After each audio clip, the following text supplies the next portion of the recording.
अमरोहा, हापुड़, मेरठ, गाजियाबाद, बागपत, बुलंदशहर, गौतम बुद्ध नगर, अलीगढ़ तथा Mathura third gender मतदाता हैं और सबसे कम मतदाता 11 बागपत लोकसभा क्षेत्र में है। 31 प्रत्याशी मैदान में हैं, उनमें से 10 महिला प्रत्याशी हैं और 81 पुरुष हैं। जितने हमारी पोलिंग पार्टीज को मेडिकल किट दिया गया है, कर्मचारी और मतदाता अपने आप को लू से, हीट स्ट्रोक से बचाएं। सभी साथियों का स्वागत है। अब आ रही है आपको आवाज? पढ़ेंगे। कल उत्तर प्रदेश में लोकसभा सामान्य निर्वाचन 2024 के द्वितीय चरण में 8 लोकसभा क्षेत्रों में वोट पड़ेंगे। ये लोकसभा क्षेत्र हैं अमरोहा, मेरठ, बागपत, गाजियाबाद, गौतम बुद्ध नगर, बुलंदशहर, अलीगढ़ और मथुरा।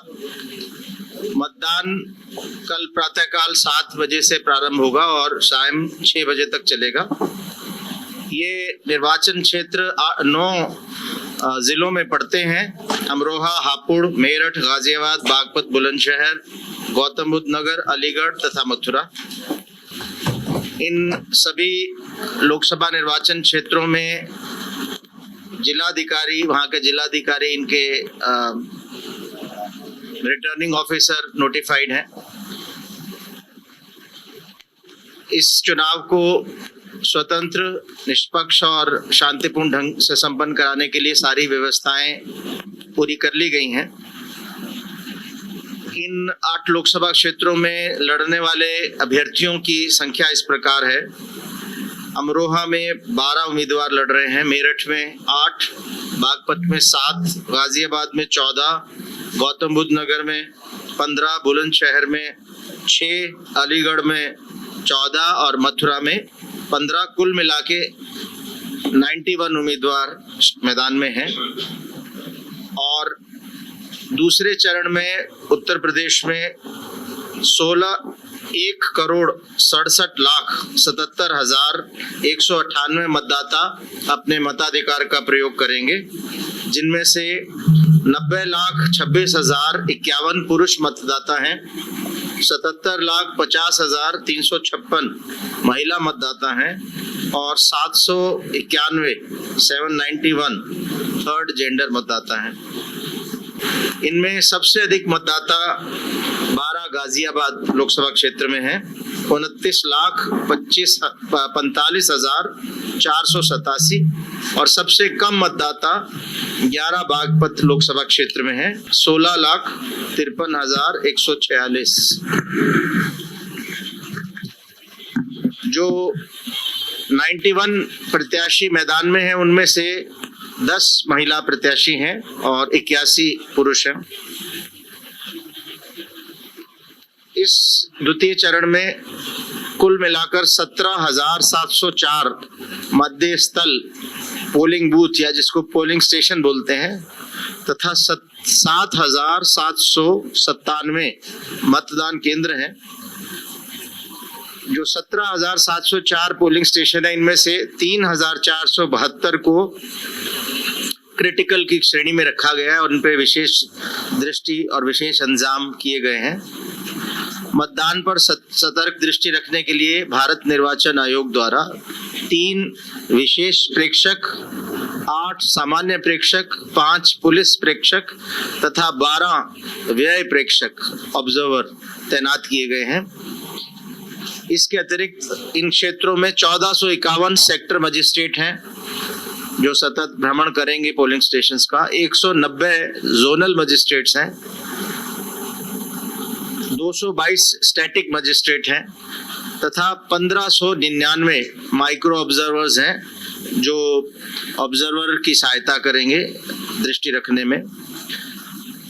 इस प्रक्रिया को संपन्न कराने के लिए द्वितीय चरण में 4,213 भारी वाहन, 3,251 हल्के वाहन तथा 79,338 मतदान कार्मिक लगाए गए हैं। मशीनों की संख्या इस प्रकार है: 17,230 कंट्रोल यूनिट, 17,331 बैलेट यूनिट और 17,443 वीवीपैट तैयार किए गए हैं, जिसमें पर्याप्त मात्रा में शांतिपूर्ण ढंग से संपन्न कराने के लिए पर्याप्त मात्रा में केंद्रीय अर्धसैनिक बलों की तैनाती की गई है। स्ट्रांग रूम की सुरक्षा की जिम्मेवारी भी अर्धसैनिक बलों को दी गई है। द्वितीय चरण के निर्वाचन के दौरान अर्धसैनिक बलों, पुलिस बलों के व्यवस्थापन की दृष्टि से आकस्मिकता की स्थिति में मेडिकल सहायतार्थ एयर एम्बुलेंस, हेलीकॉप्टर की व्यवस्था की गई है और 50% मतदेय स्थलों पर, पोलिंग स्टेशंस पर, 8,852 पोलिंग स्टेशंस पर लाइव वेबकास्टिंग की व्यवस्था की गई है, जिसका कंट्रोल रूम मुख्य निर्वाचन अधिकारी कार्यालय उत्तर प्रदेश और समस्त जिला निर्वाचन अधिकारी कार्यालयों, जिन जिलों में चुनाव हो रहा है, और समस्त रिटर्निंग ऑफिसर्स के यहाँ की गई है और इसका लिंक भारत निर्वाचन आयोग के पास भी उपलब्ध है। इस द्वितीय चरण में हमने कुल 148 आदर्श मतदेय स्थल बनाए हैं, मॉडल पोलिंग स्टेशंस। 53 समस्त महिला प्रबंधित मतदेय स्थल बनाए गए हैं, all women managed polling stations. 35 समस्त युवा कर्मी मतदेय स्थल बनाए गए हैं तथा 32 समस्त दिव्यांग कर्मी प्रबंधित मतदेय स्थल बनाए गए हैं। जो भी मतदाता सायं 6 बजे भी पोलिंग स्टेशन पर लाइन में उपस्थित होंगे, उन सभी का वोट डलवाया जाएगा। इंफॉर्मेशन, वोटर इंफॉर्मेशन स्लिप्स, मतदाता सूचना पर्ची, ये वितरित करा दी गई है, जिससे समस्त मतदाताओं को उनके वर्तमान मतदेय स्थल और उनकी क्रम संख्या की जानकारी हो सकेगी। द्वितीय चरण में कुल 1,66,20,359 मतदाताओं को वोटर स्लिप वितरित की गई है। इसके अतिरिक्त वोटर हेल्पलाइन ऐप, भारत निर्वाचन आयोग की वेबसाइट से भी मतदाता अपने मतदेय स्थल की जानकारी कर सकते हैं। मतदाताओं की सुविधा के लिए प्रत्येक घर में एक वोटर गाइड का वितरण कराया गया है।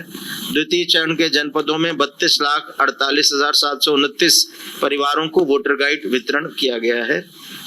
द्वितीय चरण के जनपदों में 27 अक्टूबर 2023 से, जब हमारा स्पेशल समरी रिवीजन शुरू हुआ था, 23 अप्रैल 2024 तक कुल 10,94,701 नए मतदाता फोटो पहचान पत्र बनाकर वितरित किए गए थे।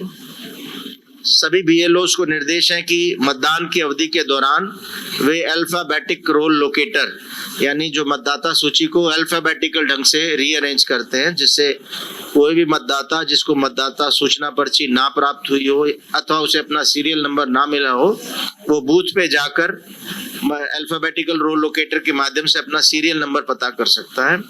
तो यहाँ बीएलओस उपलब्ध रहेंगे हेल्प डेस्क पे और आने जाने वाले मतदाताओं की सहायता करेंगे। टोल फ्री नंबर 1800-180-1950 पर कॉल करके दर्ज कराई जा सकती है। इसके अतिरिक्त हमारी सीविजिल ऐप है और नेशनल ग्रीवांस सर्विस पोर्टल है, वोटर हेल्पलाइन ऐप है। इसके माध्यम से भी कोई भी व्यक्ति मतदान से संबंधित किसी भी प्रकार की कोई शिकायत है उसको दर्ज करा सकता है। अभी तक हमारा सीविजिल ऐप पे 16 मार्च, जिस दिन अनाउंसमेंट हुआ था इलेक्शन का, और 25 अप्रैल तक कुल 536 शिकायतें द्वितीय चरण के जो हमारे 8 लोकसभा निर्वाचन क्षेत्र इनके संबंध में प्राप्त हुई थी। 238 शिकायतें ऐसी थीं जो जेन्युइन थी, जिनमें कार्रवाई हुई। 298 शिकायतें गलत पाई गई और 238 शिकायतों से 213 शिकायतें 100 मिनट की हमारी नियत समय विधि है जिसमें इसका निस्तारण करना होता की गई और औसत इसका था 55 मिनट, जिसमें ये हमने इन पहले दूसरे चरण के 8 लोकसभा क्षेत्रों में शिकायतों का निस्तारण किया। द्वितीय चरण में 16 मार्च से 24 अप्रैल तक इन जनपदों में 183 करोड़ रुपए की कीमत की शराब, नकदी व ड्रग आदि जब्त की गई है।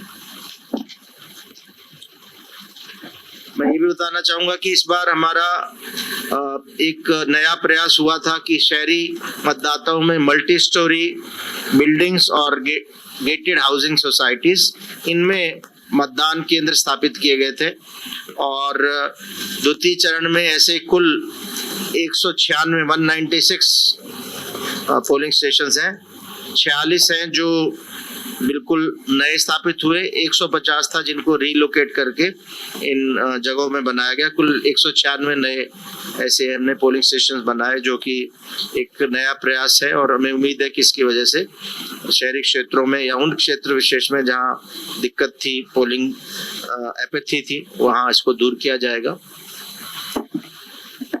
अब हमारी तरफ से जो बात बताना था वो बता दिया गया है। अगर कोई प्रश्न हो जी, जैसे मैंने बताया कि लगभग 50% बूथों में हमने लाइव वेबकास्टिंग कैमरे लगे हैं और इस प्रकार से लगाए गए हैं कि बिना मतदान की गोपनीयता भंग किए वो सारी प्रोसेस यहाँ से दिख जा रही है। और उसके माध्यम से बहुत सी शिकायतों को हमने पहले चरण में समय से ही रिस्पांस किया गया। जैसे कुछ जगह आया कि मशीनें खराब हैं, तो जब तक शिकायत हमारे पास प्राप्त हुई मशीनें बदल दी गई थी और मतदान सुचारू रूप से चल रहा था।